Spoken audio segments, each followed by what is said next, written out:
Hello and welcome back to on the Football Zone and to a midweek reviewing the Championship action from this week. And let's chase things off with Birmingham, and they drew 2-2 at home to Swansea. Hogan with a goal for Birmingham in the 12th minute gave them the lead, but Natcham Grimes scored 2 goals before half time to give Swansea the lead. But Troy Deeney in the 89th minute gave Birmingham the equaliser. And on the whole, yeah, it's quite an even game, I would say. Not a lot separating the two sides, so draws probably fair result. Swansea will be frustrated to lose it, but Birmingham, they keep outperforming expectations. So yeah, I think they probably will be happy with the two sides. Moving on then to Blackpool 0, Middlesbrough 3 at Bloomfield Road. Jones, Force and Akpom with the goals for Middlesbrough. And yeah, really good win for Middlesbrough here. They were dominant. They're really coming on leaps and bounds under Michael Carrick. I think that's fair to say. Yeah, I mean, what's that? 7 points from the last time, but Blackpool really struggling. 3 losses on the trot. It's not looking great for them, are they? Only 2 points ahead of the relegation zone, and teams like West Brom have a game in hand with them. So yeah, it's not a great situation for them, but Middlesbrough leaps and bounds better at the moment. Moving on then to Cardiff 2, Hull 3 at the Cardiff City Stadium. Hull took lead in the 4th minute before Robinson and White gave Cardiff 2-0 lead, but 2 goals in 2 minutes from Slater gave Hull the victory. And yeah, what a great way win it was for Hull. I think Cardiff may feel slightly hard done by that they didn't come away with anything from this game. It was quite an evenly contested game.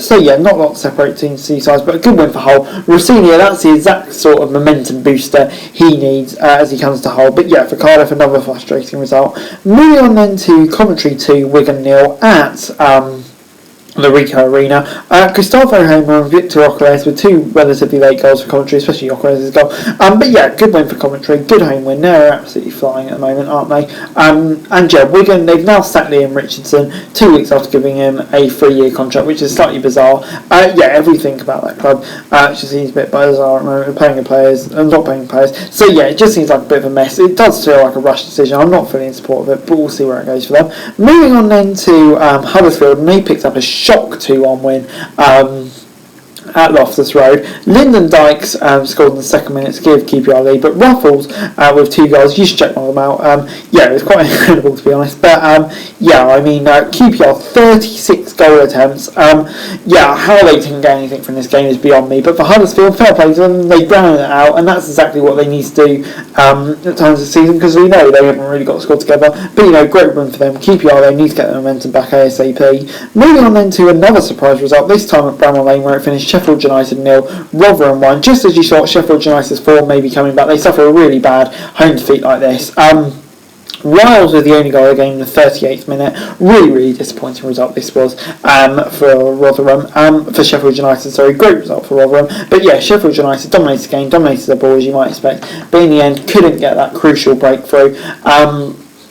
And yeah, that's just so disappointing. But for Rotherham, hopefully the momentum booster they need. Moving on then to Stoke 2, Luton 0 at the Bet365 Stadium in Nathan Jones' final game as Luton town manager for the 2nd time. And yeah, how ironic it was against the old club where he failed so bad after walking out on Luton the last time.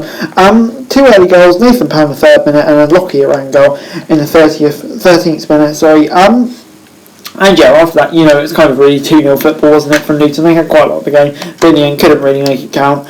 Good win for Stoke, and Nathan Jones, yeah, I mean, like, he's left to go for a Premier League team. It's an understandable decision, I suppose, but heartbreaking for Luton. Moving on then to the final game, Watford 2, Reading 0 at Vicarage Road. João Pedro scored from the spot in the 15th minute after a really poor foul to give away by Reading. And then João Pedro once again in the 87th minute with Watford giving them the win. And yeah, Watford, I don't know, I think it's fair to say they just outclassed Reading in this one. They're the better team, better quality. So yeah, good win for them. They're starting to find some momentum now.